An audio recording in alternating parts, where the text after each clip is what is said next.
नमस्कार। दुनिया जहान में आपका स्वागत है।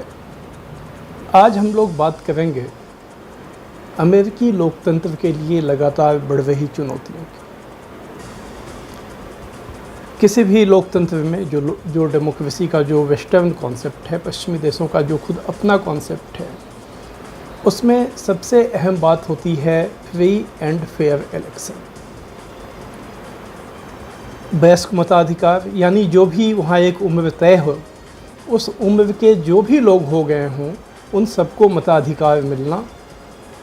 इसमें जाति, धर्म, नस्ल, लिंग के आधार पे कोई भेदभाव नहीं होना चाहिए और जिन्हें भी मताधिकार मिला हुआ है वो आसानी से अपना वोट डाल सकें, इसके लिए सुविधाएं उन्हें उपलब्ध कराना। लेकिन अमेरिका में इन दिनों कुछ उल्टा हो रहा है। वहाँ पर जो रिपब्लिकन पार्टी के शासन वाले राज्य हैं, वहाँ लगातार ऐसे कानून बनाए जा रहे हैं जिनमें मतदान करने को मुश्किल बनाया जा रहा है। अब इसकी पृष्ठभूमि यह है कि डोनाल्ड ट्रंप जब पिछले नवंबर में राष्ट्रपति चुनाव में हार गए तो उन्होंने ये माहौल बनाया कि वो धांधली से उन्हें हराया गया।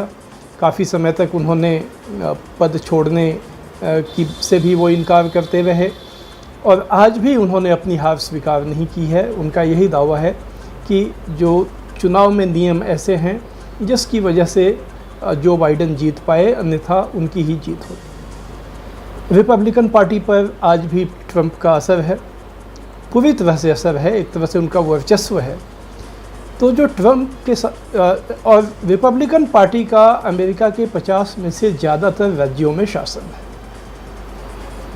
तो पिछले नवंबर से लेकर मई तक 14 राज्यों में 22 ऐसे कानून पास किए गए जिनका मकसद मतदान के रास्ते में रोड़े अटकाना है। अब ये आम समझ है कि चूँकि इन नियमों से सबसे ज़्यादा जो प्रभावित होंगे वो ब्लैक समुदाय के लोग होंगे या दूसरे अल्पसंख्यक होंगे, जो कमज़ोर तबकों के लोग हैं, गरीब लोग हैं, वो होंगे, क्योंकि उनके लिए अगर बूथ उनसे दूर कर दिया जाता है या जो अभी वो सुविधाएं वहाँ मिली हुई हैं कि वो अपने वोट को किसी के माध्यम से भेज सकते हैं, ये तमाम सुविधाएं अगर वापस ले ली जाती हैं। और ये गौरतलब है कि अमेरिका में वोटिंग के दिन छुट्टी का दिन नहीं होता है, वहाँ पर वो कामकाजी समय के बीच में से लोग वोट डालने जाते हैं।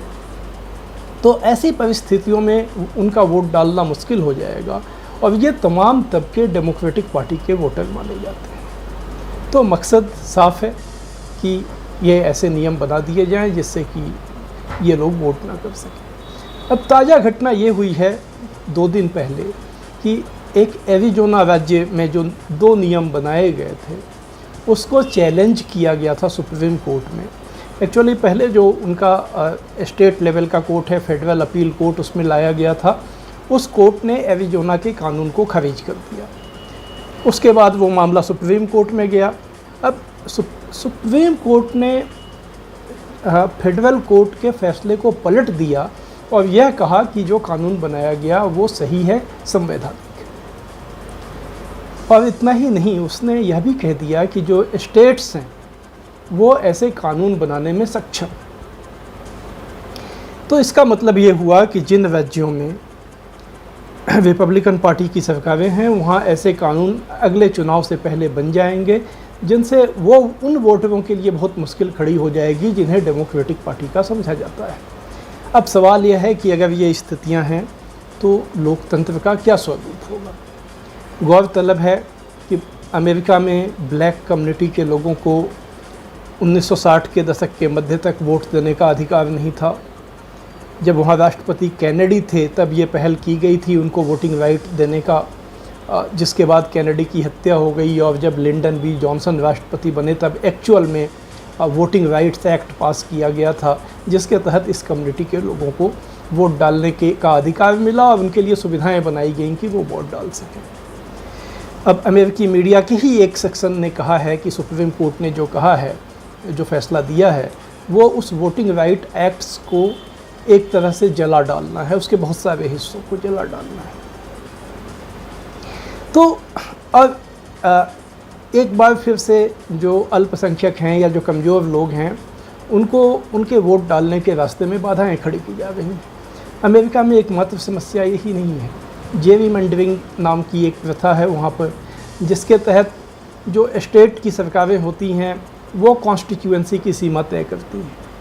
और ये शिकायतें लंबे समय से रही हैं कि जो रिपब्लिकन सरकारें होती हैं वो हर चुनाव में कॉन्स्टिट्यूएंसी की सीमा अपने वोटरों को ध्यान में रख के तय करती हैं, ताकि कैसे ज़्यादा से ज़्यादा कॉन्स्टिट्यूएंसीज में जो उनके वोटर हैं वो डेमोक्रेटिक पार्टी के जो लोग वोटर समझे जाते हैं उनसे ज़्यादा हों। और यही वजह है कि सीनेट के चुनाव में और हाउस ऑफ रिप्रेजेंटेटिव के चुनाव में हमेशा जो नतीजा आता है वो राष्ट्रपति चुनाव से अलग आता है या उससे काफ़ी उसमें अंतर होता है, क्योंकि वहाँ पर जो ये हाउस ऑफ रिप्रेजेंटेटिव और सीनेट के जो जेरीमैंडरिंग है उसका असर पड़ता है। और अब तो कुछ टीकाकारों का कहना है कि जिस तेज़ी से ये काम किया जा रहा है, अगला चुनाव रिपब्लिकन पार्टी सिर्फ जेरीमैंडरिंग से जीत सकती है। हम अभी उस सवालों पे नहीं जाते हैं कि वहाँ किस तरह से कॉर्पोरेट सेक्टर और जो लॉबिस्ट हैं उनका पूरा इलेक्शन मशीनरी पर कंट्रोल है, और वो उसमें किसी भी ऐसे नेता या पार्टी के लिए गुंजाइश नहीं बनने देते जो कॉर्पोरेट सेक्टर के वर्चस्व को चुनौती देने की मंशा रखता हो। तो ये कुल मिलाकर जो अमेरिकन लोकतंत्र है उसमें पहले से बहुत सारी समस्याएं हैं। ये आर्ग्यूमेंट है कि जब तक वोटिंग राइट्स एक्ट नहीं बना था अमेरिकन लोकतंत्र नहीं था। वहाँ के लोकतंत्र को पूरी तरह से जो कैपिटलिस्ट हैं वो कंट्रोल करते हैं। यह समस्या आमतौर पर पैसे के कंट्रोल की दुनिया भर में के उन देशों में है जहाँ वेस्टर्न कॉन्सेप्ट की डेमोक्रेसी। लेकिन अब ये नई समस्या वोटिंग राइट्स को रेस्ट्रिक्ट करने की हो रही है और सुप्रीम कोर्ट ने उसे वैध ठहरा दिया है। पिछले राष्ट्रपति चुनाव में जो डोनाल्ड ट्रंप ने अमेरिकी चुनाव प्रणाली की साख पर जो सवाल उठाए वो अभी गए नहीं हैं। आज भी जो वहाँ जनमत सर्वे आते हैं अमेरिका जो में ऐसे 30% लोग हैं जिनका ये फर्म बिलीफ है कि जो बाइडन एक इलेजिटिमेट एक अवैध राष्ट्रपति हैं जिन्हें जल्द ही हटा दिया जाएगा और ट्रंप एक बार फिर से व्हाइट हाउस में आ जाएंगे। और ऐसा मानने वाले कि वो बाइडन धांधली से जीते, ये संख्या तो लगभग 40% से भी ऊपर लोगों की है।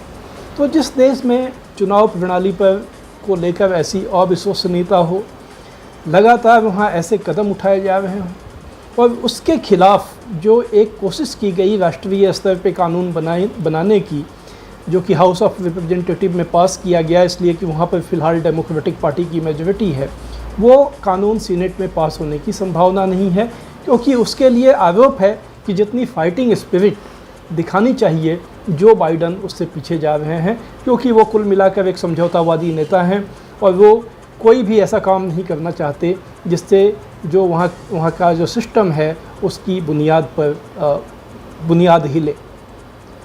तो ये बातें आज काफ़ी अमेरिका और दुनिया की मीडिया में चर्चा में है, और ये किसी भी देश के लोगों के लिए जो डेमोक्रेसी में यकीन करते हैं उनके लिए ये चिंता का पहलू हो सकता है। तो आज बस इतना ही, धन्यवाद।